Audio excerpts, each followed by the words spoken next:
Hello students, કેમ છો બધા? આજના લેક્ચરમાં આપણે એમાઇન સંયોજનોની રાસાયણિક પ્રક્રિયાઓ જોવાની છે. આગળના લેક્ચરમાં આપણે એમાઇન સંયોજનોની બનાવટ કઈ રીતે કરવી, એની પ્રિપરેશન મેથડ એ બધા આપણે જોયું હતું. તો એમાં પહેલાં થોડુંક રિકેપ કરી લઈએ. એમાઇન સંયોજનોની બનાવટ. એમાઇન સંયોજનોની બનાવટ એમાં ઘણી બધી મેથડ આપણે જોઈ હતી. એમાં મોસ્ટ ઓફ પ્રક્રિયા હતી એ બધા રિડક્શન બેઝ ઉપર જ હતી, કે જેનું રિડક્શન કરી અને આપણે એમાઇન સંયોજનો જે બનાવતા હતા. એમાં પહેલી જે મેથડ હતી એ નાઇટ્રો સંયોજનોમાંથી. નાઇટ્રો સંયોજનો એટલે NO2 વાળા સંયોજનો. NO2 વાળા સંયોજનો હોય તો એનું આપણે સિમ્પલ NH2 કરવું હોય, એટલે કે RNO2 હોય એનું આપણે RNH2 કરવું હોય તો અહીંયા શું કરવાનું? ઓક્સિજન કાઢી અને હાઇડ્રોજન લગાડવાના, એટલે કે રિડક્શન કરવાનું. તો રિડક્શન કરતાં તો આપણને આવડે જ છે, H2PD, H2PT, H2 નિકલ અથવા તો સોડિયમ એમાલ્ગમ, કોઈ પણ રીતે તમે રિડક્શન કરી શકો. બીજી મેથડ આલ્કાઇલ હેલાઇડનું એમોનોલિસિસ. આલ્કાઇલ હેલાઇડ એટલે કે RX, એનું શું કરવાનું છે? એમોનોલિસિસ, એટલે કે પ્લસ NH3 કરવાનું છે. સિમ્પલ. એટલે શું થાય? આ નાઇટ્રોજન પાસે જે લોન પેર હોય એ આલ્કાઇલ ગ્રુપને એપ્રોચ કરે એટલે એનો સોલ્ટ બનશે, અને ત્યારબાદ NaOH બેઝ સાથે પ્રક્રિયા કરાવશું એટલે RNH2 છે એ બની જશે. પણ આમાં હજી એક બીજું શું હતું કે જો આપણે એક્સેસ અમાઉન્ટમાં આલ્કાઇલ હેલાઇડ લીધું હોય તો હજી પ્રક્રિયા છે એ આગળ વધતી જાય, એટલે કે પ્રાઇમરી, સેકન્ડરી અને ટર્સરી આ ત્રણનું શું મળશે આપણને? મિક્સચર. એટલે આ હતી આલ્કાઇલ હેલાઇડ વાળી પ્રક્રિયા. ત્યારબાદ નાઇટ્રાઇલનું રિડક્શન. થર્ડ હતી નાઇટ્રાઇલ સંયોજનોનું રિડક્શન. નાઇટ્રાઇલ એટલે RCN, RC triple bond N. આનું રિડક્શન કરીએ તો રિડક્શનમાં શું થાય? આ કાર્બન અને નાઇટ્રોજન બંનેને શું કરવાનું છે? આપણે અલ્ટિમેટલી કહીએ તો હાઇડ્રોજન છે એ આપવાના છે. આ કાર્બનને 2 હાઇડ્રોજન આપવાના, આ નાઇટ્રોજનને 2 હાઇડ્રોજન આપવાના. તો કઈ રીતે આપી શકીએ? રિડક્શનથી. તો રિડક્શન કરશું એટલે શું થશે? આ 3 બંધ છે એમાંથી 2 બંધ છે એ તૂટી જશે અને શું બની જાય? RCH2 NH2. એક કાર્બનને અને નાઇટ્રોજનને બંનેને 2 હાઇડ્રોજન આપી દીધા. તો આ થઈ ગયું નાઇટ્રાઇલ સંયોજનોનું રિડક્શન, એમાંથી બની ગયું એમાઇન. હવે ચોથું એમાઇડ સંયોજનમાંથી. તો એનું પણ શું કરવાનું છે? રિડક્શન જ કરવાનું છે. એમાઇડ સંયોજન એટલે RCONH2. તો આમાં શું કરવાનું છે? આ એક ઓક્સિજનને દૂર કરીએ એટલે કાર્બનની 2 સંયોજકતા ખાલી થાય. તો 2 સંયોજકતા ખાલી થાય તો એ બે સંયોજકતામાં આપણે હાઇડ્રોજન એડ કરી દેવાના. તો હાઇડ્રોજન એડ કરીએ એટલે રિડક્શન, અને RCH2 NH2 તો છે જ. તો અહીંયા ખાલી ઓક્સિજન દૂર કર્યો અને ઓક્સિજન દૂર થાય એટલે ડબલ બોન્ડ તૂટે. તો 2 બંધ તૂટે તો 2 સંયોજકતા ખાલી થાય અને 2 હાઇડ્રોજન એડ કરીએ એટલે CH2 NH2. ત્યારબાદ 5મો નંબર આવે છે ગેબ્રિયલ થેલિમાઇડ. તો થેલિમાઇડનું સ્ટ્રક્ચર તો આપણને ખબર જ છે ક્યાંથી મળે? થેલિક એસિડમાંથી થેલેમાઇડ બનશે. C double bond O NH C double bond O. આ થઈ ગયું થેલિમાઇડનું સ્ટ્રક્ચર. હવે આમાં આપણે સિમ્પલ શું કરવાનું છે? આનું એક તો બેઝ સાથે પ્રક્રિયા કરાવવાની છે. તો બેઝ કોઈ પણ, એટલે NaOH રાખો, KOH રાખો, કોઈ પણ ચાલે. પહેલું સ્ટેપ બેઝ સાથે પ્રક્રિયા. સેકન્ડ સ્ટેપ એક આલ્કાઇલ હેલાઇડ સાથે પ્રક્રિયા, અને થર્ડ સ્ટેપ આવશે H2O એડ કરવાનું. તો આમાંથી આપણને શું મળી જશે? RNH2 અને પ્લસ બાય પ્રોડક્ટ એક મળે છે બેન્ઝીનની ring C double bond O N A, નીચે પણ એ જ રીતે C double bond O N A, oxygen ઉપર માઇનસ, સોડિયમ ઉપર પ્લસ, અહીંયા પણ એ જ રીતે. તો આ ગેબ્રિયલ થેલિમાઇડ થઈ ગઈ. આમાં શું કીધું તું મેં નોટમાં, તો કે માત્ર પ્રાઇમરી એમાઇન જ બનશે, અને પ્રાઇમરી એમાઇન બનશે એ પણ કેવો, ખાલી આલ્કાઇલ એમાઇન જ બનશે, કેમ કે એરોમેટિક રિંગ ઉપર એસએન પ્રક્રિયા, આર એક્સ શેમાં આવે, એસએન સબસ્ટિટ્યુશન પ્રક્રિયા છે એ ક્યારેય એરાઇલ સંયોજનોમાં જોવા મળે નહીં. તો આ ગેબ્રિયલ થેલિમાઇડ થઈ ગઈ. હવે ત્યારબાદ લાસ્ટ પ્રિપરેશન મેથડ હતી હોફમાન બ્રોમેમાઇડ.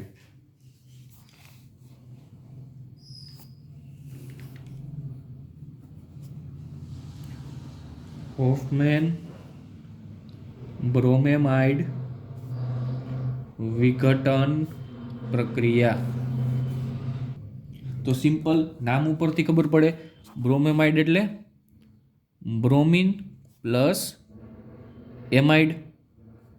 ત્યારબાદ વિઘટન. વિઘટનનો મિનિંગ શું થાય? એક કાર્બન કેવો હશે? ઓછો. તો આ બ્રોમેમાઇડ થઈ ગઈ, હોફમેન બ્રોમેમાઇડ. અને આમાં પ્રક્રિયક શું હતું? એક તો બ્રોમિન હોવો જોઈએ અને સાથે કોઈ બેઝ હોવો જોઈએ, એટલે હોફમેન બ્રોમેમાઇડ સિન્થેસિસ થાય.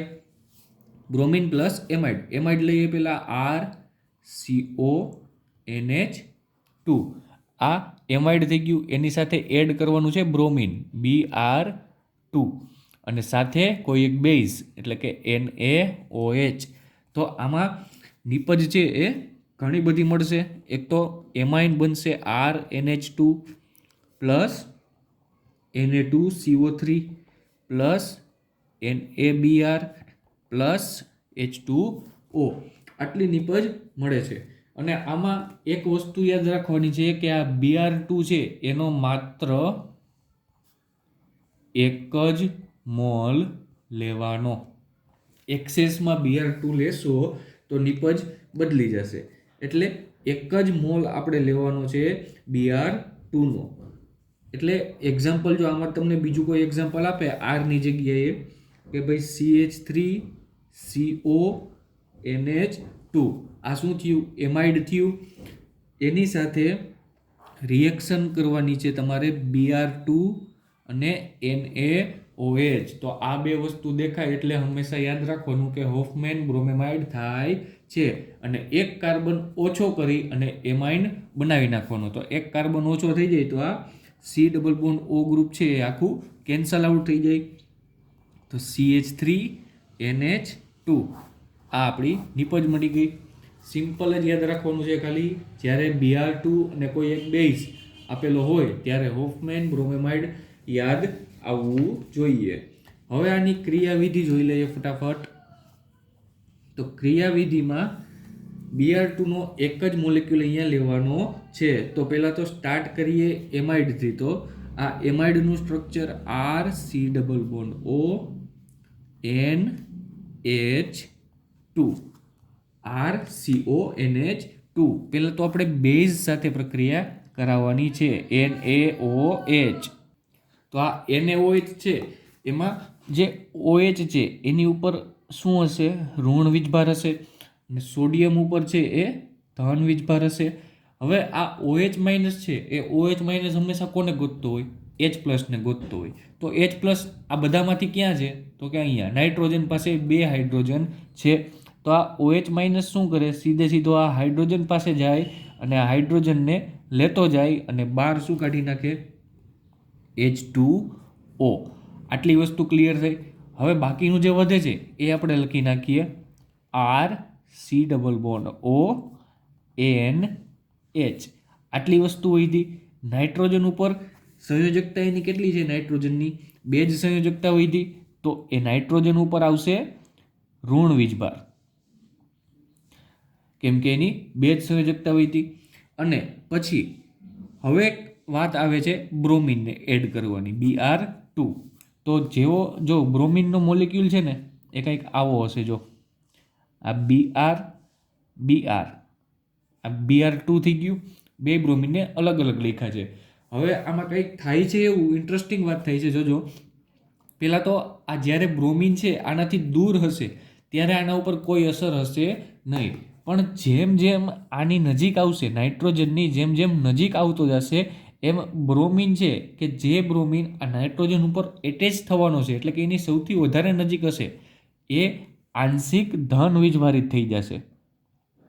કેવો થઈ જશે? આંશિક ધન વીજભારિત. શું કામ? કેમ કે સામે કોણ છે? ઋણ છે. તો ઋણ હોય તો આના ઇલેક્ટ્રોન ખેંચી લઈએ, અને આના ઇલેક્ટ્રોન ખેંચે તો આ પોતે કેવો બની જાય? ધન બની જાય. અને જો આ ધન બનશે તો આના ઇલેક્ટ્રોન પાછું કોણ ખેંચી લેશે? આ બાજુનો બ્રોમિન. એટલે આની ઉપર આંશિક ઋણ વીજભાર આવી જશે. એટલે જેવો આ બ્રોમિન અહીંયા ચોંટશે એવો અહીંથી આ બ્રોમિન બહાર નીકળી જશે -Br- તરીકે. એટલે કે Br- છે એ છૂટો પડી જશે. હવે આટલું લખી નાખીએ. શું થયું છે? તો કે RC≡O પછી N અને એક હાઇડ્રોજન છે, તો આ એક હાઇડ્રોજન અને સાથે કોણ એડ થઈ ગયું છે? એક બ્રોમિન એડ થઈ ગયો. તો આટલી વસ્તુ થઈ. હવે ફરીથી NaOH નો વારો આવે. NaOH, કેમ કે હજી એક અહીંયા એસિડિક હાઇડ્રોજન છે, અને એસિડિક હાઇડ્રોજન નિપજમાં જ્યાં સુધી હોય ત્યાં સુધી NaOH છે એ પ્રક્રિયા કરે. તો આમાં પણ OH- છે એ શું કરે? આ હાઇડ્રોજન પાસે જાય અને માઇનસ શું કરી નાખે? H2O. તો પછી જેવો આ હાઇડ્રોજન બહાર નીકળશે એવો અહીંયા ઇલેક્ટ્રોન છે કોને આપતો જાય? નાઇટ્રોજનને આપતો જાય. તો ચાલો હવે શું વધશે? આ RC≡O N, હાઇડ્રોજન છે એ નીકળી ગયો, ઇલેક્ટ્રોન આપતો ગયો એટલે N- અને એક બ્રોમિન છે. ચાલો આટલું ક્લિયર.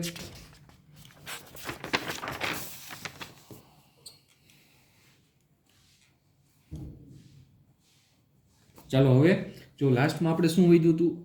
RC≡O N ઉપર માઇનસ હતો અને સાથે બ્રોમિન જોડાયેલો હતો.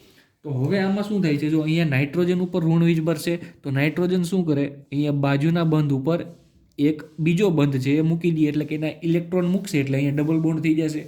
હવે જેવા અહીંયા ડબલ બોન્ડ થશે એવો આ કાર્બનની સંયોજકતા વધી જાય. તો કાર્બન શું કરે? આ ઓક્સિજનને કહે કે ભાઈ તું તારા ઇલેક્ટ્રોન લઈ લે. તો આ ઓક્સિજન છે એ આ બંધના ઇલેક્ટ્રોન એની ઉપર લઈ લેશે, પણ પછી ધીમેકથી ઓક્સિજન શું કરે? બેક બોન્ડિંગ કરે, એટલે કે પાછા હતા ત્યાં ઇલેક્ટ્રોન મૂકી દે. તો કાર્બનને પાછી તકલીફ પડી. તો હવે શું કરે કે ભાઈ આ આલ્કાઇલ ગ્રુપ છે R એ બેઠો બેઠો જોતો હોય કે આ બધા ઇલેક્ટ્રોનની હેરફેર કરે છે. તો એ બધા આ આલ્કાઇલ ગ્રુપ છે આને શું કહે કે ભાઈ તમે બધા બાંધો, હું તો જો આ મળવેકથી નીકળી જાઉં છું. એટલે થાકી અને આલ્કાઇલ ગ્રુપ છે એ બહાર નીકળી જાય. આલ્કાઇલ ગ્રુપ બહાર નીકળે એટલે એ કયા ફોર્મમાં નીકળશે? R- ફોર્મમાં. આટલું પહેલાં લખીએ. જો આ આલ્કાઇલ ગ્રુપ બહાર નીકળી ગયો તો અહીંયા શું હોય? C≡O. તો આ C≡O. હવે શું છે? અહીંયા નાઇટ્રોજન અહીંયા બંધ મૂક્યા છે એટલે ડબલ બોન્ડ N પણ હશે, અને પછી છેલ્લે શું છે? એક બ્રોમિન છે. ચાલો હવે શું થાય છે? જો હવે અહીંથી આ બ્રોમિન છે એ કેવો છે? આપણને ખબર છે કે હેલોજન સમૂહનો બ્રોમિન છે, અને હેલોજન સમૂહ છે એ બધા સારા લિવિંગ ગ્રુપ હોય. તો સારા લિવિંગ ગ્રુપ હોય તો એ હળવેકથી નીકળી જશે. તો જેવો અહીંથી નીકળશે એવો નાઇટ્રોજન શું બનશે? પ્લસ બનશે.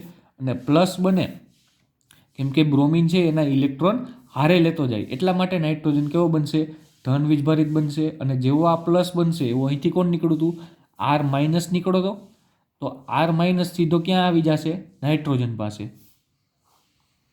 એટલે આ C≡O, ત્યારબાદ અહીંયા ડબલ બોન્ડ N અને આલ્કાઇલ ગ્રુપ છે એ નાઇટ્રોજન સાથે જોડાઈ ગયું. તો આટલી વસ્તુ થઈ. હવે આમાં એન્ટ્રી કરવાની છે પાણીની. પાણી એટલે H2O. તો આમાં તમે ધ્યાનથી લોજિક મારી અને વિચારો કે આ H2O મોલેક્યુલ છે એ ક્યાં જશે? તો કે જો ઓક્સિજન ઉપર શું હોય? લોન પેર હોય, એટલે કે ઇલેક્ટ્રોન હોય. એટલે કે ઋણ વીજભાર હોય તો સામે ક્યાં જાય? જ્યાં ધન વીજભાર હોય ત્યાં. તો આમાં ધન વીજભાર ક્યાં છે? ઓક્સિજન ઉપર તો હોય નહીં, એ પોતે ઋણ છે. નાઇટ્રોજન ઉપર પણ ના હોય. તો વધ્યું કોણ? કાર્બન. તો કાર્બન ઉપર શું થશે? ધન વીજભાર થશે. શું કામ? કેમ કે એક બાજુથી ઓક્સિજન ઇલેક્ટ્રોન ખેંચે છે, એક બાજુથી નાઇટ્રોજન ઇલેક્ટ્રોન ખેંચે છે. તો આ કાર્બન ઉપર શું આવશે? આંશિક ધન વીજભાર આવશે. તો ધન વીજભાર જેવો જોવે એવો ઓક્સિજન શું કરે? અહીંયા જોડાઈ જાય. તો આ શું બનશે?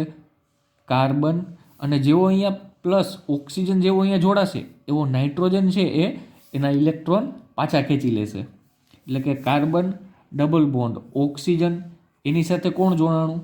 OH2 અને એક નાઇટ્રોજન અને છેલ્લે આલ્કાઇલ ગ્રુપ. તો આટલી વસ્તુ થઈ. હવે આ ઇલેક્ટ્રોન છે એ નાઇટ્રોજન પાછા ખેંચી લે છે એટલે એના ઉપર શું આવ્યું? ઋણ વીજભાર આવ્યો. હવે અહીંયા ઋણ વીજભાર છે.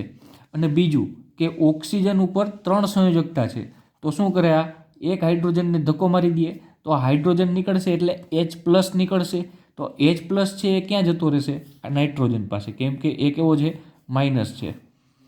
તો આમાં હવે શું થશે? C ડબલ બોન્ડ O, અહીંયા OH અને પછી આ નાઇટ્રોજન છે ત્યાં શું આવી ગયું? એક હાઇડ્રોજન આવી ગયો એટલે કે આ NH આવી ગયો અને છેલ્લે આલ્કાઇલ ગ્રુપ તો છે જ. તો આટલી વસ્તુ થઈ. હવે આમાં શું કરવાનું છે? જો કે આ OH છે અને આપણે નિપજ શું બનાવવાની હતી? RNH2 બનાવવાની હતી. તો આમાંથી આપણે હવે પહોંચવા જ આવ્યા છીએ. જો RNH તો બની ગયો છે, હજી એક આપણે હાઇડ્રોજન ઘટે છે. તો હાઇડ્રોજન ઘટે તો હાઇડ્રોજન હજી ક્યાં છે? જો અહીંયા રહ્યો. આ હાઇડ્રોજન છે તો એને હજી કાઢવું હોય તો થોડીક એવી ગરમી આપી દઈએ તો આ હાઇડ્રોજન બહાર નીકળી જશે. અને જેવો હાઇડ્રોજન બહાર નીકળે એટલે કે H+ તરીકે બહાર નીકળશે. અને નાઇટ્રોજન પાસે લોન પેર હોય તો એ શું કરે? ત્યાં આવીને ચોંટી જશે એટલે બની ગયું RNH2. અને અહીંથી H+ નીકળશે તો અહીંયા ઓક્સિજન શું કરે? એના ઇલેક્ટ્રોન અહીંયા મૂકી દઈએ. તો અહીંયા મૂકશે એટલે આ ડબલ બોન્ડ થઈ જશે. તો શું બન્યું? આ C double bond O, C double bond O એટલે કે માઇનસ શું નીકળશે? CO2. આ બની ગયું C double bond O double bond O. આ શું થઈ ગયું? Carbon dioxide. અને સાથે મળી ગયું આપણને RNH2. તો આ હોફમેન બ્રોમેમાઇડ થઈ ગયું. એની નિપજ મળી ગઈ આપણને. એક તો એમાઇન મળશે અને સાથે બીજી ઘણી બધી જે નિપજ મેં લખી હતી Na2CO3, H2O, NaBr, એ બધી નિપજ છે આમાં મળશે. પણ એ સાઈડની વસ્તુ છે. આપણી મેઇન ક્રિયાવિધિ છે એ આટલે સુધી જ તમારે બતાવવાની. તો ચાલો હવે થોડાક પરિવર્તનો કરી લઈએ એટલે પ્રેક્ટિસ થઈ જાય તમને. એક્ઝામ્પલ્સ એમાં ફર્સ્ટ લઈએ તો આમાં હવે જો CH3, CH2, Cl એમાંથી તમારે બનાવવાનું છે CH3, CH2, CH2, NH2. તો આમાં જોઈએ તો આ શું છે? એક આલ્કાઇલ હેલાઇડ છે. એમાંથી આપણે બનાવવાનું છે RNH2 બનાવવાનું છે. તો અહીંયા કેટલા કાર્બન છે? 2 કાર્બન છે. સામે કેટલા કાર્બન છે? 3 કાર્બન છે. તો એક કાર્બન એક્સ્ટ્રા એડ કરવાનો છે. તો એ કેનાથી થતો હતો? યાદ કરો, KCN થી થતો હતો. RX માં KCN એડ કરો એટલે એક કાર્બન વધી જશે. તો અહીંયા KCN એડ કરશું એટલે અહીંયા ક્લોરીનની જગ્યાએ શું આવી જશે? સાયનાઇડ આવી જશે. એટલે કે આ CH3, CH2, C triple bond N. હવે આ સાયનાઇડમાંથી આપણે શું કરવાનું છે? હવે NH2 બનાવવાનું છે. તો નાઇટ્રાઇલ કમ્પાઉન્ડનું આપણે એમાંથી બનાવવાનું હોય. નાઇટ્રાઇલ સંયોજનોમાંથી એમાઇન સંયોજનો બનાવવાનું છે. તો એ આપણે પ્રિપરેશન મેથડ ભણી ગયા છીએ. શું કરવાનું છે? રિડક્શન. આ કાર્બનને અને નાઇટ્રોજનને બંનેને શું આપવાના છે? 2 હાઇડ્રોજન આપવાના છે. તો રિડક્શન મારી દઈએ. H2PD અથવા તો NaHG સોડિયમ એમાલ્ગમ. અને માધ્યમ કેવું રાખવાનું? Alcoholic C2H5OH. તો એટલે શું બની જશે? ડાયરેક્ટ એમાઇન સંયોજન બની જશે. સિમ્પલ પરિવર્તન હતું. હવે સેકન્ડ જોઈએ તો સેકન્ડ ક્વેશ્ચન એવો છે કંઈક બંધારણ અને આઈયુપેક નામ લખો. એટલે કે બંધારણ પણ કહેવાનું છે અને આઈયુપીએસસી નામ પણ કહેવાનું છે. તો એમાં ક્વેશ્ચન કંઈક આવો છે. જો અહીંયા આપણને એક એમાઇડ આપેલો છે. કયો એમાઇડ છે એ આપણે કહેવાનું છે. એ એમાઇડની પ્રક્રિયા કરાવતા આપણને પ્રોપેનેમાઇડ બને છે. આ કોઈ એક એમાઇડ આપ્યો છે કે જે આપણને ખબર નથી, એ આપણે ગોતવાનું છે. એમાંથી બનાવે છે શું? તો કે પ્રોપેનેમાઇડ. અને કઈ પ્રક્રિયાથી બને છે? HBD. આ હેપી બર્થડે નથી, HBD એટલે કે હોફમેન બ્રોમેમાઇડ ડિગ્રેડેશન. એટલે કે નિપજામાં શું મળશે આપણને? ડિગ્રેડેશન છે એટલે એક કાર્બન ઓછાવાળી. તો આ પ્રોપેનાઇડ છે તો સામે શું હોવું જોઈએ? બ્યુટેનાઇડ હોવું જોઈએ. પ્રોપેનેમાઇડ છે તો અહીં સામે શું હોવું જોઈએ? બ્યુટેનેમાઇડ. કેમ કે જો અહીંયા એક કાર્બન એક્સ્ટ્રા હોય તો જ સામે એનું વિઘટન થઈ અને પ્રોપેનેમાઇડ બને. તો પ્રોપેનેમાઇડ હોય એનું સ્ટ્રક્ચર કેવું હશે? 3 કાર્બન અને છેલ્લે NH2, CH3, CH2, CH2 અને NH2. આ પ્રોપેનેમાઇડ થઈ ગયું. તો હવે આ શેમાંથી બન્યું હોવું જોઈએ? એક તો HBD છે એટલે કે Br2NaOH. એટલે આ પ્રક્રિયક હોવા જોઈએ. અને અહીંયા એમાઇડ છે એ કયો હોવો જોઈએ? આનાથી એક કાર્બન વધારે વાળો. એટલે કે CH3, CH2, CH2 અને એમાઇડ છે છોકરાઓ. એમાઇડ એટલે RCONH2. આને કહેવાય એમાઇડ. તો આમાં જો CONH2 એમાં એક કાર્બન તો છે જ. તો અહીંયા R કેટલા હોવા જોઈએ? 1, 2 ને 3 કાર્બન. પછી CONH2. તો આ થઈ ગયું આપણી સ્ટાર્ટિંગ મટીરિયલ. શું થઈ ગયું? આ CH3, CH2, CH2, CONH2. આ છે આપણો એમાઇડ કે જે આપણને પૂછ્યો તો એ. અને આનું આઈયુપીએસસી નામ શું થશે? 4 કાર્બન એટલે બ્યુટેન અને છેલ્લે શું છે? એમાઇડ છે એટલે બ્યુટેનેમાઇડ. તો આ સ્ટાર્ટિંગ મટીરિયલ બની ગયું. એટલે આ રીતે ઘણી વખત ઉલટા ક્વેશ્ચન છે એ પણ પૂછતા હોય. હજી એક નેક્સ્ટ આના પછીનું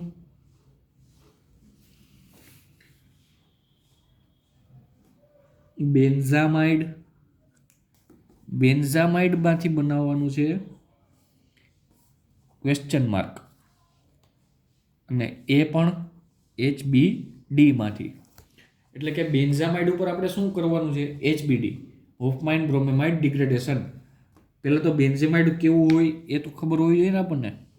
તો બેન્ઝીન ઉપર બેન્ઝેમાઇડ એટલે કે બેન્ઝીન ઉપર એમાઇડ. સાવ સિમ્પલ જ છે, CONH2. આ થઈ ગયું બેન્ઝેમાઇડ.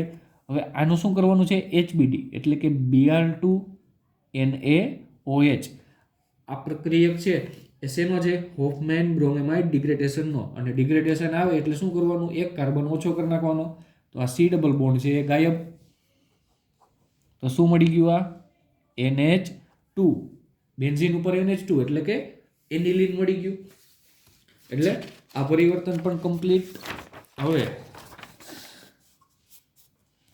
ત્યારબાદ નેક્સ્ટ આવે છે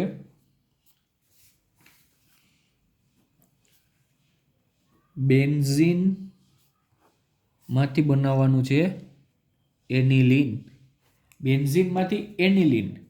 તો બેન્ઝીન, આ બેન્ઝીન લઈ લીધું. હવે આમાંથી બનાવવાનું છે એનિલીન. એનિલીન એટલે બેન્ઝીન ઉપર NH2. તો આની ઉપર NH2 રાખવાનું છે. તો ડાયરેક્ટ તો કાંઈ NH2 નું સબસ્ટિટ્યુશન થાય નહીં. તો પહેલાં આપણે કંઈક બીજો કમ્પાઉન્ડ છે બનાવવો પડશે, જેમ કે નાઇટ્રો.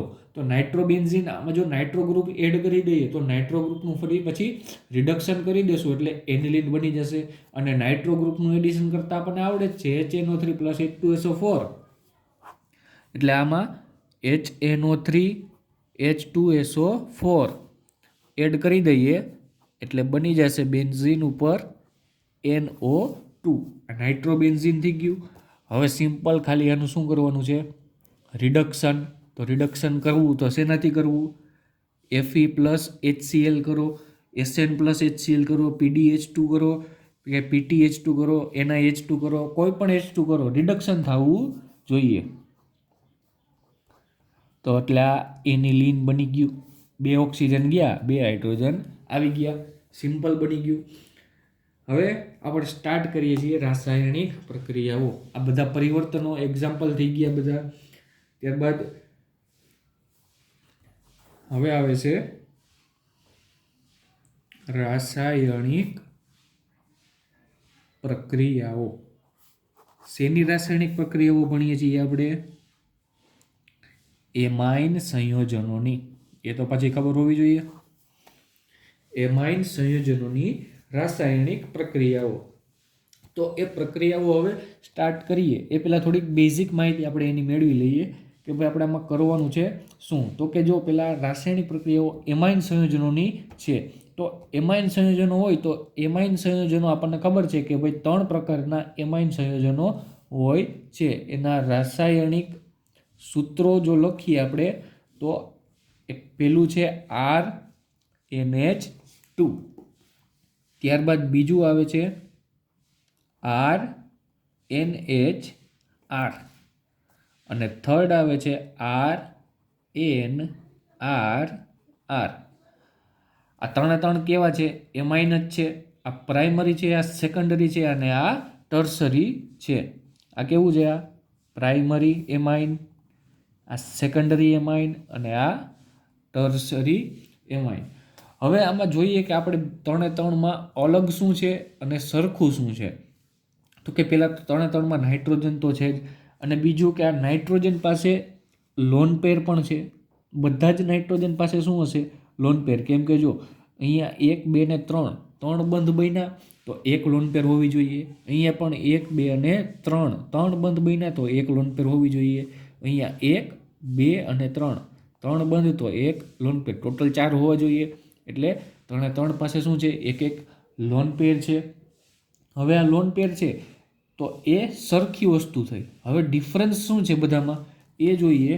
તો આ પેલો પ્રાઇમરી એમાઇન છે એ પ્રાઇમરી એમાઇન પાસે હાઇડ્રોજન કેટલા છે? 2 હાઇડ્રોજન છે. એટલે અને આ હાઇડ્રોજન કેવા હોય? H+ હોય અને H+ હોય એને શું કહેવાય? એસિડ કહેવાય. એટલે કે આ 2 એસિડિક હાઇડ્રોજન. આની પાસે કેટલા એસિડિક હાઇડ્રોજન છે? એક જ એસિડિક હાઇડ્રોજન છે. તો આ 1 એસિડિક હાઇડ્રોજન. આની પાસે કેટલા હાઇડ્રોજન છે? એ કોઈ નથી. તો 0 એસિડિક હાઇડ્રોજન. ચાલો આટલી વસ્તુ ક્લિયર થઈ. આ 3માં પ્રાઇમરી એમાઇન છે એની પાસે 2 એસિડિક હાઇડ્રોજન છે. આની પાસે 1 એસિડિક હાઇડ્રોજન છે. આની પાસે કોઈ એસિડિક હાઇડ્રોજન નથી. એટલા માટે આ જો એમાઇન સંયોજનો છે પ્રાઇમરી, સેકન્ડરી અને ટર્સરી એ 3 કોઈ એક જ પ્રક્રિયક સાથે અલગ અલગ નિપજ આપશે. એક જ પ્રક્રિયક સાથે પ્રાઇમરી, સેકન્ડરી અને ટર્સરી અલગ રીતે નિપજ આપશે. એવું શું કામ થયું? કેમ કે 3માં શું અલગ છે? એસિડિક હાઇડ્રોજનની સંખ્યા અલગ છે. એટલે કે સેમ જ પ્રક્રિયક હોય તો પણ પ્રાઇમરી એમાઇન જે કંઈક અલગ નિપજ આપશે, સેકન્ડરી કંઈક અલગ આપશે અને ટર્સરી પણ કંઈક અલગ નિપજ આપશે.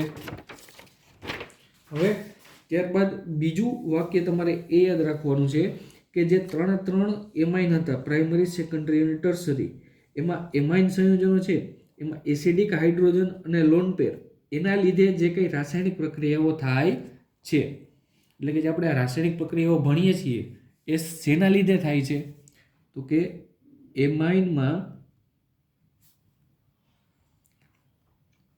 એમાઇન સંયોજનોમાં રહેલા એસિડિક હાઇડ્રોજન અને લોન પેરને લીધે રાસાયણિક પ્રક્રિયાઓ થાય છે. એક તો લોન પેર છે એના લીધે. લોન પેર છે એ લોન પેર શું કામ કરે? જો લોન પેર ડોનેટ થાય એટલે કે ઇલેક્ટ્રોન ડોનેટ થાય તો ઇલેક્ટ્રોન ડોનર હોય એને શું કહીએ છીએ આપણે? બેઝ કહીએ, લુઈસ બેઝ કહીએ. અને ઇલેક્ટ્રોન એક્સેપ્ટ કરતા હોય એને લુઈસ એસિડ કહીએ. તો ઇલેક્ટ્રોન આમાં આપે છે, નાઇટ્રોજન શું કરે છે? ઇલેક્ટ્રોન આપે છે. તો એનો નેચર કેવો હોય? બેઝિક હોય. એટલે કે આ જો, અને બીજું કેના ઉપર ડિપેન્ડ હોય? એક તો નાઇટ્રોજન અને હાઇડ્રોજન વચ્ચેના બંધને લીધે. શું કામ? તો કે નાઇટ્રોજન છે એની પાસે લોન પેર હોય એટલે એ કેવો હશે? આંશિક ઋણ વીજભારિત. અને હાઇડ્રોજન છે એના ઇલેક્ટ્રોન પોતા તરફ ખેંચી રાખે એટલે કે આ વધારે ઇલેક્ટ્રોનેગેટિવ છે એટલે એના ઉપર આંશિક ઋણ વીજભાર હશે, આની ઉપર આંશિક ધન વીજભાર હશે. તો આ બંધ કેવો બની ગયો? ધ્રુવીય. એટલા માટે છે એ રાસાયણિક પ્રક્રિયાઓ આપે છે. એમાઇન સંયોજનો જે મેં તમને રીઝન આપ્યા એના લીધે જ રાસાયણિક પ્રક્રિયાઓ છે એ આપે છે. હવે ત્યારબાદ આમાં લોન પેર વિશે વાત કરીએ એટલે કે અબંધકારક ઇલેક્ટ્રોન યુગ્મ. તો એમાં શું થશે? આ લોન પેરને લીધે એમાઇન સંયોજનો છે એ બે રીતે વર્તે. એક તો બેઝ તરીકે અને બીજું ન્યુક્લિયોફાઇલ તરીકે. બેઝ તરીકે શું કામ વર્તે? કેમ કે ઇલેક્ટ્રોન આપે છે. ઇલેક્ટ્રોન આપતા હોય એને કેવા કહેવાય? લુઈસ બેઝ કહેવાય. તો આમાં પેલું કમ્પેરિઝન, પેલી આપણે ટોપિક એ જોવાનો છે કે એમાઇન સંયોજનો છે એની જે બેઝિક સ્વભાવ છે એ શેના લીધે હશે? તો કે આ લોન પેરને લીધે. તો એ આપણે ડિટેલમાં જોઈએ. હવે એમાઇનનો બેઝિક સ્વભાવ શું જોઈએ છે આપણે? એમાઇન સંયોજન છે એનો બેઝિક સ્વભાવ. એક તો કોના લીધે છે તો આપણને ખબર જ છે, ડ્યુ ટુ લોન પેર. એટલે કે લોન પેરને લીધે એમાઇન સંયોજનોનો બેઝિક સ્વભાવ હોય છે. અને બેઝિક સ્વભાવ હોય તો આપણને એ તો ખબર જ છે કે ભાઈ 10મા ધોરણથી 9મા ધોરણથી આપણે શીખતા આવીએ છીએ કે બેઝ પ્લસ એસિડ એટલે શું બને? ક્ષાર બને. બેઝ પ્લસ એસિડ એટલે શું બને? હંમેશા ક્ષાર પ્લસ પાણી. આ આપણને ખ્યાલ જ છે, નાના ધોરણ 9મા 10મા ધોરણથી આપણે જોતા જ આવીએ છીએ. તો આમાં બેઝ હોય તો આપણે એમાઇન સંયોજનોમાં જો કોઈ એસિડ નાખીએ તો ક્ષાર બનવો જોઈએ. તો લઈએ આપણે પ્રક્રિયા એકાદી.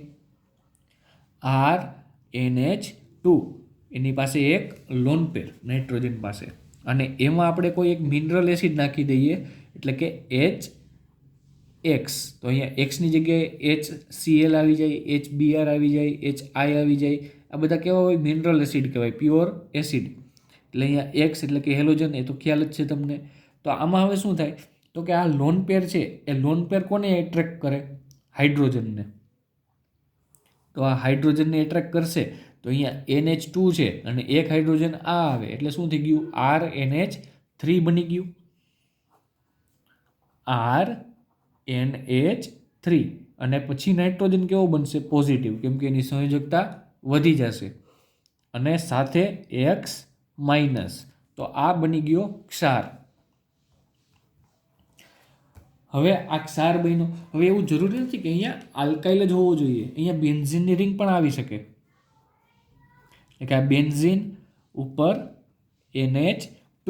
તો આમાં પણ નાઇટ્રોજન પાસે લોન પેર હોય તો એની રિએક્શન આપણે HX સાથે કરાવીએ તો એ લોન પેર પણ આ હાઇડ્રોજન પાસે જાય તો શું થાય? બેન્ઝીન ઉપર NH3 અને પ્લસ.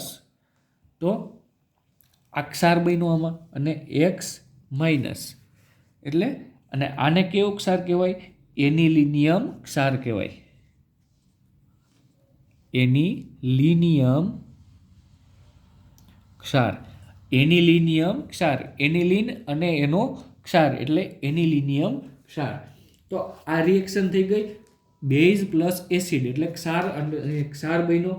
અને ત્યારબાદ આની ઉલટી પ્રક્રિયા પણ થઈ શકે. એટલે કે આ જે આયન બન્યો છે આપણને RNH3+ અને Cl માઇનસ, જો એમાં આપણે કોઈ એક બેઝ એડ કરી દઈએ તો બેઝ એડ કરી દઈએ તો આપણને ફરીથી આપણે આ મેઇન પ્રોડક્ટ છે મળી શકે. જો ઉલટી પ્રક્રિયા કઈ રીતે થાય, એનો બેઝિક સ્વભાવ છે એની જ આપણે પ્રક્રિયા જોઈએ છીએ અત્યારે. તો આપણને ક્ષાર કયો મળ્યો હતો, RNH3+ અને X માઇનસ. તો આ ક્ષાર મળ્યો હતો. હવે જો આમાં આપણે કોઈ એક બેઝ એડ કરી દઈએ NaOH, તો આ Na+OH માઇનસ. તો હવે તો જોઈન્ટ કરતા તો તમને આવડે જ છે, પ્લસ હોય એની હારે માઇનસ, માઇનસ હોય એની હારે પ્લસ. તો નિપજ શું મળે, જો આ NH3 છે તો અહીંયા એક હાઇડ્રોજન છે એ કોણ લઈ જાય, OH માઇનસ, કેમ કે H પ્લસ જ હશે ને અહીંયા, તો એ H પ્લસ છે એની હારે કોણ આવે, OH માઇનસ, એટલે કે શું બની ગયું, આ માઇનસ H2O બની ગયો. અને પછી આ X માઇનસ છે તો અહીંયા સામે પ્લસ કોણ છે, સોડિયમ, તો માઇનસ NaX બની ગયો. તો વધ્યું શું, અહીંથી એક હાઇડ્રોજન નીકળી જાય તો RNH2 આવી ગયો આપણો પાછો એમાઇન સંયોજન મળી ગયું. એટલે આ રીતે ઉલટી પ્રક્રિયા પણ આની થઈ શકે. હવે મેઇન વસ્તુ આવે છે કે બેઝિકતા હોય એનો ક્રમ, કે કોણ સૌથી વધારે બેઝિક હશે તે, બેઝિકતાનો ક્રમ. હવે જે ઇમ્પોર્ટન્ટ ચાલુ થાય છે રાસાયણિક પ્રક્રિયાઓનું, એ સાચી જર્ની હવેથી ચાલુ થાય છે બેઝિકતાના ક્રમથી. તો હવે ખાસ ધ્યાનથી જોજો, RNH2 બેઝિકતા આપણે જોવી હોય તો યુનિવર્સલ સોલ્વન્ટ પાણી હોય એમાં એડ કરી દઈએ, અને જો OH માઇનસ છે, જો H પ્લસ બહાર નીકળતો હોય તો એ કેવું હોય, એસિડિક હોય. પાણીમાં કોઈ વસ્તુ નાખતા જો H પ્લસ છે એ દૂર થાય તો એ એસિડ હોય. જો પાણીમાં કોઈ વસ્તુ નાખીએ અને OH માઇનસ દૂર થાય તો એને કેવું કહેવાય, બેઝિક કહેવાય. તો આમાં જોઈએ શું દૂર થાય, plus H2O, RNH2 plus H2O. એટલે શું બનશે, આ નાઇટ્રોજન હોય એની પાસે લોન પેર હોય, એ કોને લઈ લઈએ, એક હાઇડ્રોજનને, એટલે શું બની જાય, RNH3, RNH3, અને કેવો બને, પ્લસ. અને સાથે અહીંથી એક હાઇડ્રોજન ગયો એટલે વધ્યું શું, OH. તો આ OH માઇનસ વધશે, તો આ OH માઇનસ વધ્યો એટલે એ તો આપણને ખ્યાલ આવી ગયો કે ભાઈ નહીં, આ છે તો એક બેઝ જ છે. અને આને શું કર્યું, જો આ ઇલેક્ટ્રોન છે એના લોન પેર એ કોને ડોનેટ કર્યા, હાઇડ્રોજનને. તો હાઇડ્રોજનને ઇલેક્ટ્રોન ડોનેટ કર્યા, તો ઇલેક્ટ્રોન ડોનેટ કરે એને શું કહેવાય, લુઈસ બેઝ કહેવાય. અને આને ઇલેક્ટ્રોન લીધા છે તો આને શું કહેવાય, લુઈસ એસિડ કહેવાય. હવે આ લુઈસ બેઝ બન્યો તો એનો બેઝ હોય તો એનો સંતુલન અચળાંક શું હોય, Kb હોય. હવે ધ્યાનથી જોજો છોકરાઓ, સંતુલન અચળાંક લુઈસ બેઝ છે તો એનો સંતુલન અચળાંક શું હશે, Kb હશે. તો Kb ઇઝ ઇક્વલ ટુ શું હોય, સામેની નિપજ એ ક્યાં આવે, ઉપર, અને છેદમાં કોણ આવે, પ્રક્રિયક. તો અહીંયા નિપજ કોણ કોણ છે,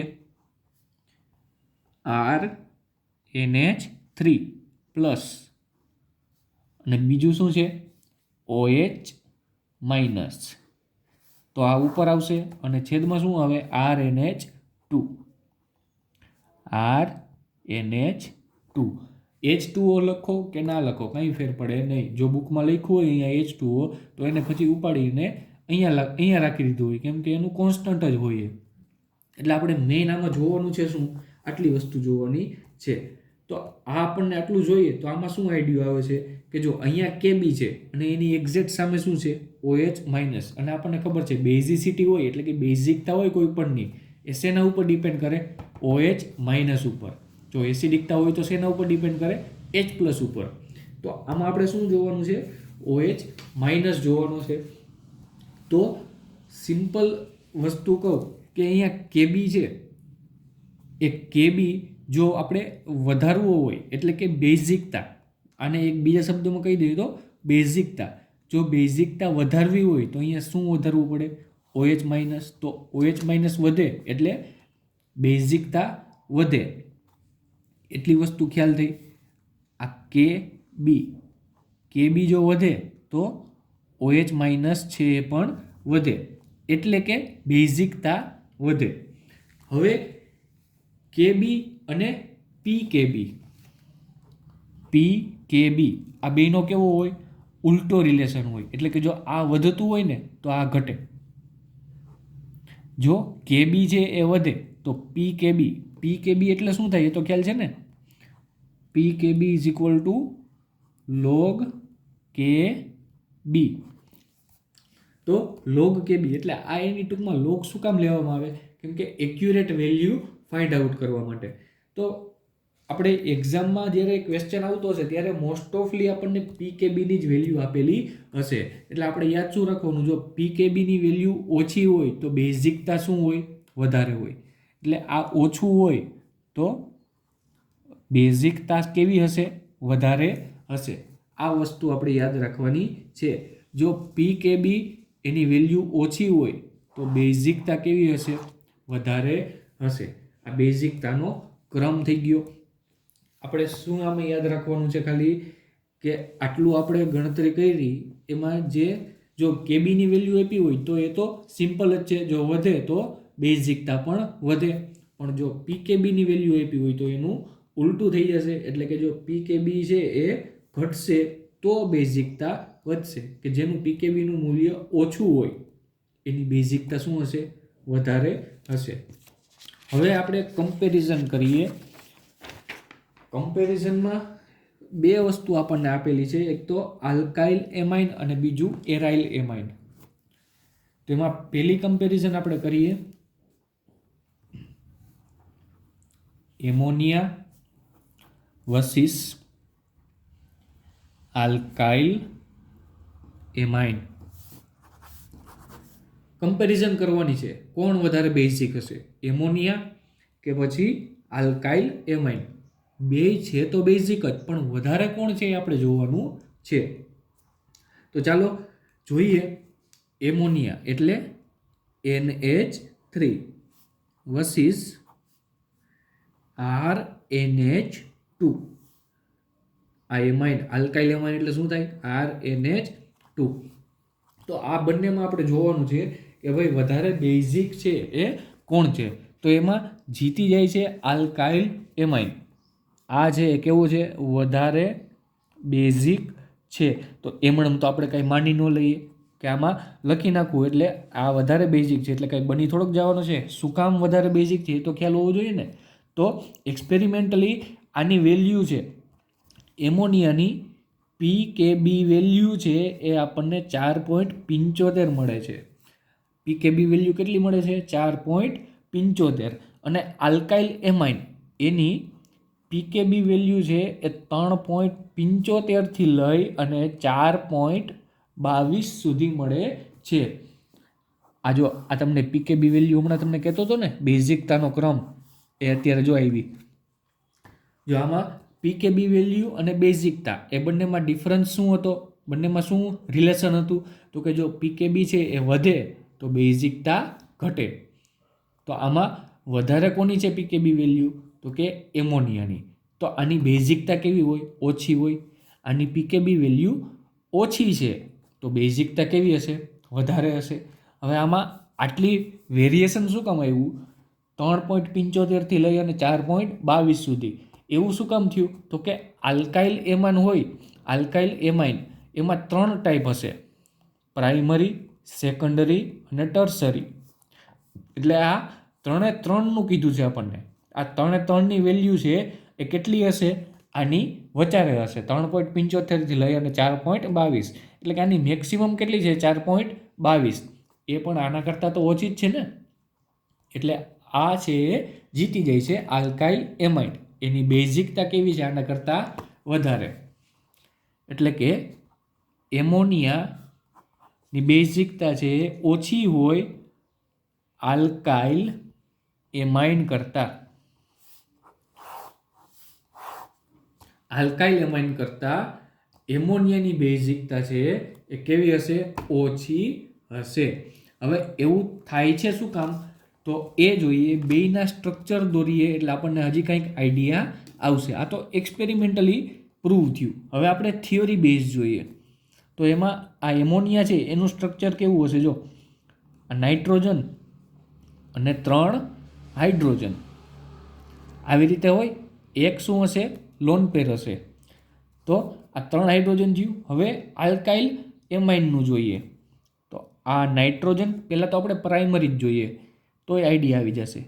2 હાઇડ્રોજન અને 1 આલ્કાઇલ ગ્રુપ. તો આ શું થઈ ગયું? RNH2. અને આની પાસે પણ શું હશે? એક લોન પેર હશે. હવે આપણે લોજિક એ લગાડવાનું છે કે આમાં ભાઈ આલ્કાઇલ એમાઇન છે એ શું કામ જીતી જાય છે? તો યાદ કરો કે બેઝિક છે એ બેઝિક કમ્પાઉન્ડ કોને કહેવાય? તો કે જે વસ્તુ સરળતાથી ઇલેક્ટ્રોન ડોનેટ કરી દે એને બેઝિક કહેવાય, અને એ વધુ સારો બેઝિક કહેવાય. જેમ સરળતાથી ઇલેક્ટ્રોન છોડી દે એમ સારો બેઝ કહેવાય. તો આમાંથી જે સરળતાથી ઇલેક્ટ્રોન છોડી દેતો હોય એને સારો બેઝ કહીએ આપણે. તો બંનેમાં જોઈએ તો અહીંયા હાઇડ્રોજન છે, અહીંયા આલ્કાઇલ ગ્રુપ છે, અને આલ્કાઇલ ગ્રુપ છે એ આપણને ખબર છે પ્લસ આઈ અસર છે એ દર્શાવતો હોય, એટલે કે ઇલેક્ટ્રોન આપતો હોય. આર શું છે? ઇલેક્ટ્રોન ડોનેટિંગ ગ્રુપ છે. તો ઇલેક્ટ્રોન ડોનેટ કરીએ આપણે તો આ ઉપર જશે ઇલેક્ટ્રોન, નાઇટ્રોજનને આપશે. નાઇટ્રોજન પાસે ઓલરેડી લોન પેર છે. તો જે માણસ પાસે વધારે રૂપિયા હોય એ સરળતાથી દાન કરી શકે. એટલે કે નાઇટ્રોજન પાસે લોન પેર તો હતી, નીચેથી ઇલેક્ટ્રોન વધારે કોણે આપ્યા? આલ્કાઇલ ગ્રુપે આપ્યા. તો નાઇટ્રોજન પાસે એક્સેસમાં ઇલેક્ટ્રોન થઈ ગયા. તો એની પાસે કોઈક લેવા આવે કે ભાઈ મને થોડાક ઇલેક્ટ્રોન દો, તો નાઇટ્રોજન તરત જ આપી દેશે. પણ અહીંયા એમોનિયામાં શું છે? 3 હાઇડ્રોજન ગ્રુપ છે. એમણે નવરા બેઠા છે, કોઈ ઇલેક્ટ્રોન આપતુંય નથી, કોઈ ઇલેક્ટ્રોન લેતુંય નથી, કાંઈ અસર જ નથી. તો આની કમ્પેરિઝનમાં એમોનિયા છે એ એટલા બધા ઝડપથી ઇલેક્ટ્રોન નહીં આપી દે. એટલા માટે આ આલ્કાઇલ એમાઇન છે એ જીતી જાય છે. અને આ તો હજી મેં તમને પ્રાઇમરીનું જ એક્ઝામ્પલ આપ્યું, એટલે કે આ એક જ આલ્કાઇલ ગ્રુપ છે. હજી એક આલ્કાઇલ ગ્રુપ અહીંયા આપી દઈએ તો આ બાજુથી પણ ઇલેક્ટ્રોન આપે. એક આલ્કાઇલ ગ્રુપ આ બાજુથી આપી દઈએ તો અહીંથી પણ ઇલેક્ટ્રોન આપે. તો આની પાસે ઇલેક્ટ્રોનનો ઢગલો થઈ જાય, તો એ સરળતાથી ઇલેક્ટ્રોન આપી શકે. એટલા માટે આલ્કાઇલ એમાઇન છે એ વધારે બેઝિક હશે કોના કરતાં? એમોનિયા કરતાં. તો આ વસ્તુ કમ્પ્લીટ હવે ક્લિયર, ક્રિસ્ટલ ક્લિયર થઈ ગઈ કે એમોનિયા છે એની બેઝિકતા આલ્કાઇલ એમાઇન કરતાં ઓછી હોય છે. જો આ મૂલ્યો છે એ તમારે મૂલ્યો યાદ રાખવાની કોઈ જરૂર નથી. તમારે યાદ શું રાખવાનું છે? આ વસ્તુ કોણ વધારે બેઝિક છે તે. હવે બીજું કે બેઝિકતા ઉપર બીજા કયા કયા પરિબળો અસર કરે ને એ જરાક જોઈ લઈએ. એક તો આ પ્લસ આઈ અસર આપણે હમણાં જેમ જોઈ તે.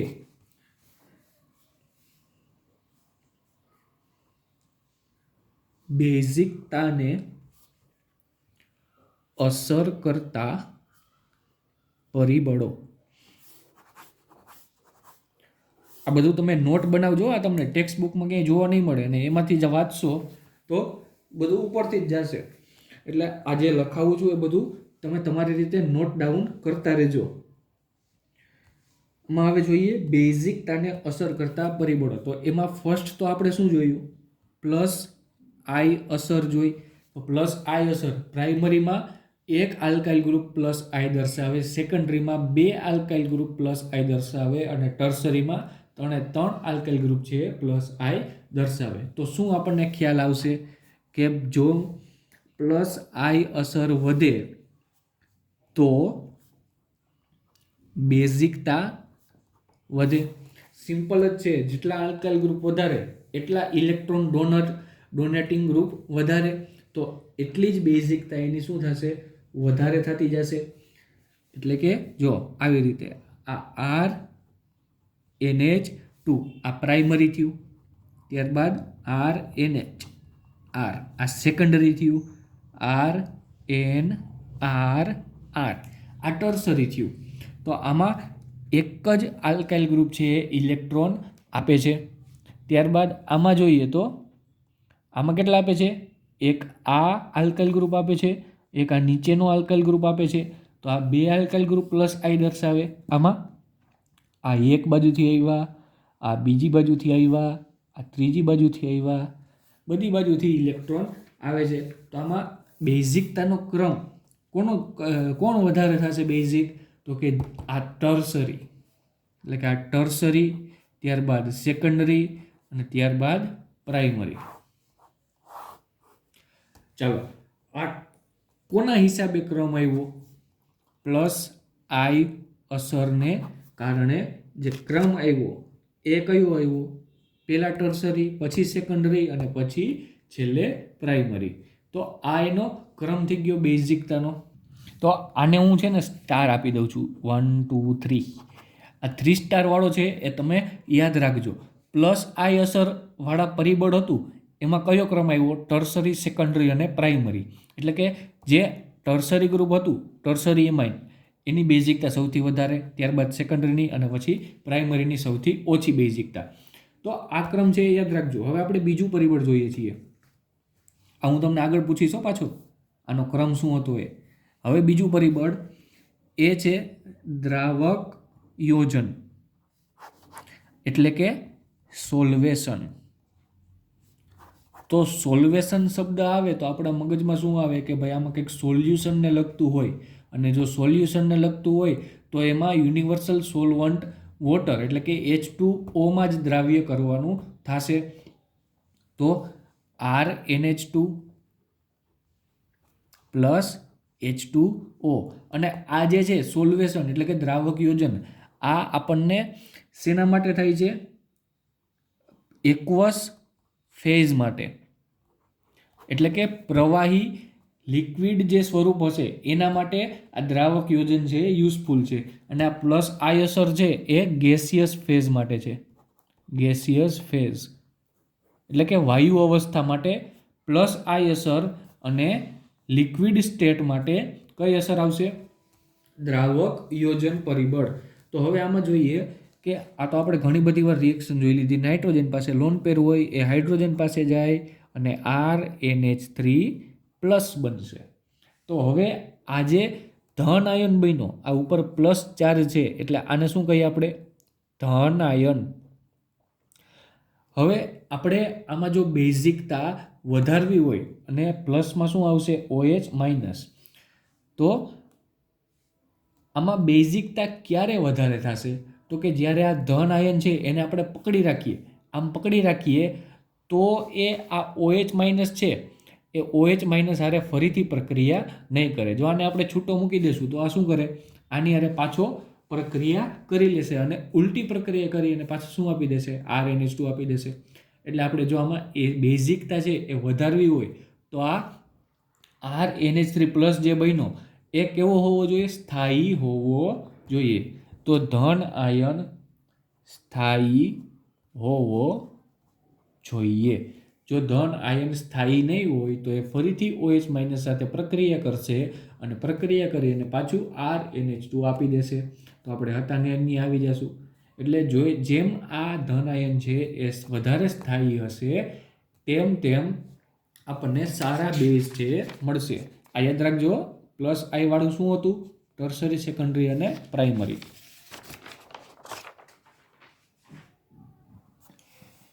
હવે આપણે ધન આયનને સ્થાયી બનાવવો છે તો 3 જોઈએ. નિપજ આપણને શું મળતી હતી? RNH3 plus. તો આ તો પ્રાઇમરી માટે થઈ ગયું. પ્રાઇમરી માટે શું છે? RNH3 plus.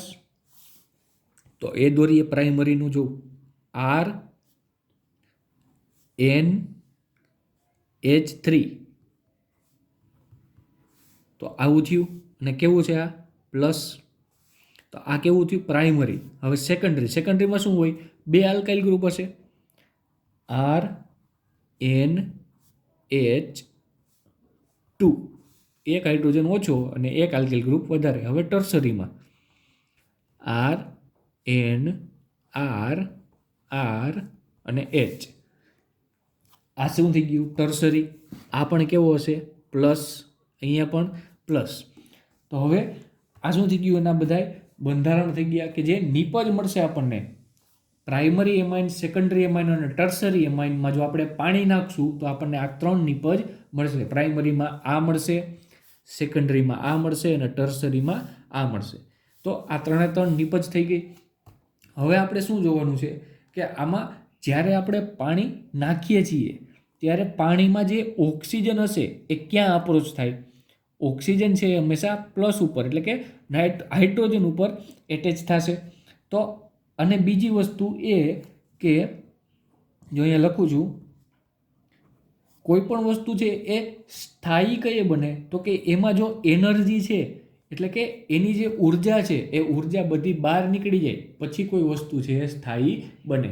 જ્યાં સુધી તેમાં ઉર્જા રહેલી હોય ત્યાં સુધી એ ક્યારેય સ્થાયી બને નહીં. એટલે સ્થાયી બનવા માટે શું થવું પડે? હંમેશા ઉર્જા છે એને દૂર કરવી પડે. તો જો માની લો કે આ બોલપેન છે એમાં અત્યારે તમને એકદમ આમ સ્થિર જ દેખાતી હશે કે ભાઈ આ બોલપેન છે એકદમ સ્થિર જ છે, આમાં કંઈ ઉર્જા છે નહીં. પણ જેમ હું અહીંથી મૂકી દઉં એમ શું થશે? ગતિમાં આવશે એટલે કે ઉર્જા આવશે. હવે જો બોલપેન કેવી છે? ઉર્જા પૂરી થઈ ગઈ બોલપેનની. તો બોલપેનની ઉર્જા પૂરી થઈ ગઈ એટલે કે એ સ્થાયી અવસ્થામાં આવી ગયું. હવે એને સ્થાયી અવસ્થામાં કહેવાય. એટલે કે જેની એનર્જી એટલે કે ઉર્જા ઓછી તે વધુ સ્થાયી કહેવાય. અને આમાં જોઈએ તો જ્યારે OH છે એટલે કે OH ઓક્સિજન પાસે શું હશે? ઇલેક્ટ્રોન હશે. અને ઇલેક્ટ્રોન જ્યારે એન્ટર થાય કોઈ વસ્તુમાં ત્યારે ઉર્જા છે એ શું થાય? મુક્ત થાય. ઉર્જા મુક્ત થશે ક્યારે? તો કે જ્યારે ઇલેક્ટ્રોન આવશે ત્યારે. તો આમાં ઇલેક્ટ્રોન કઈ કઈ જગ્યાએ આવે? જો એક તો અહીંયા જોડાઈ શકે OH2, વોટર મોલેક્યુલ છે એ આ હાઇડ્રોજન ઉપર જોડાઈ શકે, અહીંયા જોડાઈ શકે OH2, અહીંયા પણ જોડાઈ શકે OH2. તો આમાં શું થાય છે? જો 3 જગ્યાએથી ઉર્જા છે એ બહાર નીકળી ગઈ. તો 3 જગ્યાએથી ઉર્જા બહાર નીકળી જાય તો લગભગ આની બધી જ ઉર્જા છે એ નીકળી જાય. તો આ કેવો થશે? સૌથી વધારે સ્થાયી બનશે. આમાં જોઈએ તો આ હાઇડ્રોજન છે એની પાસે એક અહીંયા જોડાશે OH2, બીજું અહીંયા જોડાશે OH2. તો આમાં 2 જ જગ્યાએથી ઉર્જા નીકળે છે અને આમાં ખાલી અહીંયા OH2 એક જ જગ્યાએથી ઉર્જા નીકળશે. તો એટલે આમાં હજી ઉર્જા છે એ પડી રહી હોય. શું કામ? અને આમાં તો કે 3 જગ્યાએથી ઉર્જા છે એ બહાર નીકળી ગઈ. તો સૌથી વધારે સ્થાયી કોણ હશે? આમાં પ્રાઇમરી હશે, ત્યારબાદ કોણ હશે? સેકન્ડરી, અને ત્યારબાદ કોણ હશે? ટર્સરી. આ શેના આધારે થયું? દ્રાવક યોજન એટલે કે સોલ્વેશનના આધારે. હવે યાદ કરો આગળનો ક્રમ કયો આવ્યો હતો? ટર્સરી સૌથી વધારે, ત્યારબાદ સેકન્ડરી અને ત્યારબાદ પ્રાઇમરી. તો આમાં શું થઈ ગયું? એનું ઉલટું થઈ ગયું. હવે ત્રીજું પરિબળ આવે છે. આ વસ્તુ પણ યાદ રાખવાની છે. હવે ત્રીજું પરિબળ આવે છે સ્ટીયરિક હિન્ડ્રન્સ. નામ જોઈને કાંઈ ગભરાવાની જરૂર નથી. સ્ટીયરિક હિન્ડ્રન્સ એને ગુજરાતીમાં તમને સાદી ભાષામાં લખું તો ભીડ. ભીડે નહીં, ભીડ છે એટલે કે ગળદી. હવે ગળદી કઈ રીતે આમાં યુઝફુલ થાય છે બેઝિકતા માટે? તો કે જો તમને બીજું એક એક્ઝામ્પલ આપું તો માની લો કે આ આવડું મેદાન છે, ગ્રાઉન્ડ છે, અને અહીંયા ગ્રાઉન્ડમાં તમે ઊભા છો અહીંયા. હવે તમે ગ્રાઉન્ડની બહાર ઊભા છો અને અહીંયા સેન્ટરમાં એક મંચુરિયનની પ્લેટ પડી છે. શું પડ્યું છે? મંચુરિયનની પ્લેટ. હવે તમારે અહીં સુધી પહોંચવું છે. ગ્રાઉન્ડ આખું ખાલી પડ્યું હોય તો તમે શું કરો? સીધા અહીંયા પહોંચી જાઓ. પણ બીજો કેસ એવો છે કે આ ગ્રાઉન્ડમાં અહીંયા ફરતી કોર પબ્લિક ઊભી છે, ભીડ ઊભી છે, ક્યાંય જવાય એવી જગ્યા છે નહીં, અને વચ્ચે મંચુરિયનની પ્લેટ રાખી છે. તો શું કરશો તમે? જો ધરાર અંદર જવું હોય, મારી તોડીને અંદર પૂગવું હોય તો આ બધી ભીડ છે એને ધક્કા મારી દૂર ખસેડી અને આમ વાંકાચૂકો રસ્તો પકડી અને જ્યાંથી જગ્યા હશે ત્યાંથી તમારે અહીંયા વચ્ચે સુધી પહોંચવું પડે. અથવા તો બીજો કેસ કે તમે જાવ જ નહીં, કે ભાઈ મંચુરિયન કોણ ખાય, આટલા ટ્રાફિકમાં કોણ અંદર જાય. તો એટલે આ 2 કેસ થઈ શકે. તો આમાં શું થાય છે કે જેમ જેમ આમાં ભીડ વધતી જશે તેમ તેમ પ્રક્રિયા થવાના ચાન્સ કેવા થતા જશે? ઓછા થતા જશે. સમજાય છે? એટલે કે જેમ જેમ ભીડ ઓછી થતી જશે, ભીડ ના હોય તો શું કરો તમે? સીધા અંદર વયા જાઓ. પણ જો ભીડ વધારે હશે તો આઈડિયો કદાચ ડ્રોપ પણ કરી દો, એટલે કે કદાચ પ્રક્રિયા થાય પણ નહીં. એટલે આ રીતે છે એ સ્ટીયરિક હિન્ડ્રન્સ છે એ અસર કરે. એટલે કે જેમ ભીડભાડવાળો પ્રક્રિયક હશે, એટલે કે વધારે મોટો પ્રક્રિયક હશે, તેમ શું થશે? એની અસર છે એ ઓછી થતી જશે. તો જો આપણે પહેલો પરિબળ કયો જોયો? આપણે પ્લસ આઈ અસરવાળો જોયો.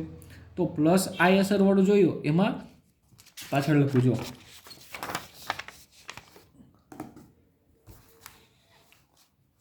જો, પહેલો પરિબળ કયો હતો? પ્લસ આઈ અસરવાળો હતો. એમાં આપણને જવાબ શું મળ્યો? સૌથી વધારે ટર્સરી, ત્યારબાદ સેકન્ડરી અને ત્યારબાદ પ્રાઇમરી. બીજો પરિબળ હતો દ્રાવક યોજન, એટલે કે સોલ્વેશન. તો એમાં આપણને શું ક્રમ મળ્યો? ઉલટો આ નથી. પ્રાઇમરીમાં સૌથી વધારે, પછી સેકન્ડરીમાં અને પછી ટર્સરીમાં. હવે ત્રીજો આવે છે સ્ટીયરિક હિન્ડ્રન્સ. તો આમાં જોઈએ તો સ્ટીયરિક હિન્ડ્રન્સ એટલે કે જ્યાં ગળદી વધારે હશે ત્યાંથી ઇલેક્ટ્રોન સરળતાથી નીકળશે નહીં. એમાં મંચુરિયન હતું, એમ અહીંયા શું છે? ઇલેક્ટ્રોન. એટલે કે પ્રાઇમરી એમાઇન દોરીએ આપણે RNH2, secondary amine RNRH, tertiary amine RNRR. તો આ 3 એમાઇન થઈ ગયા. હવે આમાં સૌથી વધારે ભીડ ક્યાં હશે? તો કે અહીંયા તો જો નાના નાના હાઇડ્રોજન છે 2, અને અહીંયા ઇલેક્ટ્રોન છે આ નાઇટ્રોજન પાસે. તો આ નાના નાના હાઇડ્રોજન છે. તો હાઇડ્રોજન છે એ કાંઈ બહુ નડવાના નથી. આ એક ખાલી મોટું ગ્રુપ છે, પણ અહીંયા 2 મોટા ગ્રુપ છે, અહીંયા 3 મોટા ગ્રુપ છે. જો આર એટલે શું થાય? મિથાઇલ ગ્રુપ અથવા તો આલ્કાઇલ ગ્રુપ થાય. તો આલ્કાઇલ ગ્રુપ છે હંમેશા મોટા હશે, હાઇડ્રોજન કરતાં તો મોટા જ હોય. તો આમાં નાઇટ્રોજન પાસે જે ઇલેક્ટ્રોન રહેલા છે એને એપ્રોચ કરવા આની કમ્પેરિઝનમાં સરળ રહેશે. ઓછી ભીડ છે તો ખરા, પણ ઓછી છે. પણ અહીંયા બહુ જ વધારે ભીડ છે. તો આમાં બેઝિકતાનો ક્રમ જોઈએ તો આ રીતે થશે. સૌથી વધારે બેઝિકતા કોની હશે? આની. કેમ કે આમાં જે ઇલેક્ટ્રોન રહેલા છે એ ઇલેક્ટ્રોન સરળતાથી બહાર નીકળી શકે. આમાં જે ઇલેક્ટ્રોન રહેલા છે એને થોડો ઘણો રસ્તો કરવો પડે, અને આમાં તો નીકળવાના ચાન્સ બહુ ઓછા અથવા તો બહુ મુશ્કેલીથી બહાર નીકળશે. તો આનો ક્રમ થઈ ગયો ત્રીજાનો. એ કયો થયો? પ્રાઇમરી, સેકન્ડરી અને ટર્સરી. તો આ 3 ટોપિક આપણે જોઈએ. એમાં આ સેકન્ડ અને થર્ડ એ બંનેમાં કેવો આવ્યો? સેમ આવ્યો. તો હવે આમાં ફાઇનલી આપણે બેઝિકતાનો ક્રમ જાણવો હોય તો એ કેના ઉપર આપણે જોવું? પેલો ભાઈ પ્લસ આઈ કહે છે કે તમે ટર્સરીને પ્રાયોરિટી આપો. આમાં એમ કહે છે કે પ્રાઇમરી, આમાં પણ પ્રાઇમરી. તો આપણે ગણવું શું?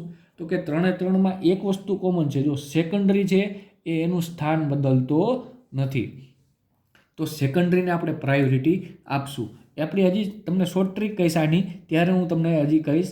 પણ એની પહેલાં આપણે આલ્કાઇલ ગ્રુપ છે એ આલ્કાઇલ ગ્રુપ ઉપર જોવાનું રહેશે. આર એટલે કે આ ગ્રુપ કયું છે? મિથાઇલ છે, ઇથાઇલ છે, એના ઉપર આધાર રહેશે. એટલે કે આર પર આધારિત છે. હવે આર પર આધારિત એટલે કે જો પેલો કેસ છે, જો આર બરાબર C2H5. હવે આ વસ્તુ છે એ મોસ્ટ આઈએમપી છે. ઘણી બધી વખત એક્ઝામમાં પૂછાઈ ગયેલો છે આ ક્રમ. જો આર બરાબર C2H5 એટલે કે ઇથાઇલ ગ્રુપ હશે તો શું થશે? તો કે ઇથાઇલ ગ્રુપ એટલે કે C2H5 સેકન્ડરી એટલે કે 2 C2H5 ગ્રુપ અને 1 NH. ત્યારબાદ આવશે C2H5 3 વખત અને NH, અને ત્યારબાદ આવશે C2H5 NH2. સોરી, અહીંયા ટર્સરીમાં હાઇડ્રોજન નહીં આવે. તો આ એનો ફાઇનલ ક્રમ થઈ જશે જ્યારે આર બરાબર ઇથાઇલ સમૂહ હશે ત્યારે. આ કયો આવે પહેલાં? 2 નંબર એટલે કે સેકન્ડરી, ત્યારબાદ ટર્સરી અને ત્યારબાદ પ્રાઇમરી. તો આવું શું કામ થયું? તો કે આ ઇથાઇલ ગ્રુપ છે અને ઇથાઇલ ગ્રુપ છે એમાં સેકન્ડરી પહેલાં આવ્યો, સેકન્ડરી શું કામ જીતી ગયો? તો કે એ તો મેં તમને કીધું લોજિક કે ભાઈ 3-3 સેકન્ડરી છે એનું સ્થાન બદલતો નથી. એકવાર ટર્સરી આવ્યો આગળ, એકવાર પ્રાઇમરી આવ્યો. તો આ સેકન્ડરી તો ન્યા છે, એટલે સેકન્ડરી આલ્કાઇલ ગ્રુપ છે, સેકન્ડરી એમાઇન એ પહેલાં આવશે અને ત્યારબાદ ટર્સરી અહીંયા શું કામ આવ્યું? કેમ કે પ્લસ આઈ અસર ગણી. પ્લસ આઈ અસર એટલે જેટલા આલ્કાઇલ ગ્રુપ વધારે એટલા ઇલેક્ટ્રોન ડોનર વધારે, તો સરળતાથી ઇલેક્ટ્રોન નીકળી જશે. તો આમાં કઈ અસર આવી? પ્લસ આઈ અસર. આ યાદ રાખજો. હવે બીજી વસ્તુ કે જો R બરાબર ખાલી CH3 હોય, બીજું જો R બરાબર શું હોય? CH3 હોય, તો શું આવશે? જો CH3 ટ્વાઇસ NH, પછી CH3 NH3 અને પછી CH3 થ્રાઇઝ NH, સોરી ખાલી નાઇટ્રોજન. આ એનો ક્રમ આવશે. ક્યારે? તો કે જ્યારે R બરાબર CH3 હોય ત્યારે. તો આ પેલું કોણ આવ્યું? સેકન્ડરી. ત્યારબાદ કોણ આવ્યું? CH3 NH2 આવશે. CH3 NH2 એટલે કે RNH2 એટલે કે આ કયું આવ્યું? પ્રાઇમરી આવ્યું. અને ત્યારબાદ આવશે ટર્સરી. હવે આમાં આવું શું કામ થયું? આમાં કેમ પ્રાઇમરી આવી ગયું? તો કે આમાં શું કર્યું છે ખબર? સ્ટીયરિક હિન્ડ્રન્સ લીધી છે. પ્રાઇમરી શું કામ આવ્યું? સ્ટીયરિક હિન્ડ્રન્સને લીધે. હવે એવું શું કામ થયું? તો કે આમાં શું ગણ્યું છે ખબર છે? CH3 માં આ CH3 કેવો હોય? નાનો કમ્પાઉન્ડ હોય. તો નાનો કમ્પાઉન્ડ હશે તો સરળતાથી ઇલેક્ટ્રોન છે ત્યાં સુધી પહોંચી શકાશે. એટલે જે ભીડભાડવાળું વસ્તુ મેં તમને કીધી હતી આ CH3 માં એ લાગુ પડશે. તો આમાં કન્ફ્યુઝ થવાની જરૂર નથી. શોર્ટ ટ્રીક કહું છું તમને કઈ રીતે યાદ રાખવું. તો કે જો R મોટો સમૂહ હોય તો ટર્સરીને પ્રાયોરિટી આપવાની. એટલે કે જો આલ્કાઇલ ગ્રુપ છે એ મોટો હોય તો મોટા ગ્રુપને એટલે કે ટર્સરીને પ્રાયોરિટી આપવાની. તો કે ટર્સરી પહેલાં આવશે. સૌથી પહેલાં તો કોણ આવશે? સૌથી પહેલાં સેકન્ડરી જ આવશે. સેકન્ડ નંબર કોનો આવશે? એ કોના ઉપર ડિપેન્ડ કરે? તો કે જો આલ્કાઇલ ગ્રુપ છે એ મોટો હોય તો એ ટર્સરી પહેલાં આવશે, અને જો આલ્કાઇલ ગ્રુપ નાનો હોય તો પ્રાઇમરી આવશે. સમજાય છે હું શું કહું છું? એ જો આલ્કાઇલ ગ્રુપ છે એ જો મોટો સમૂહ હોય, મોટો સમૂહ એટલે કે આગળનું એક્ઝામ્પલ આપણે લીધું હતું ઇથાઇલ, તો એ ઇથાઇલ છે એ મોટો સમૂહ છે.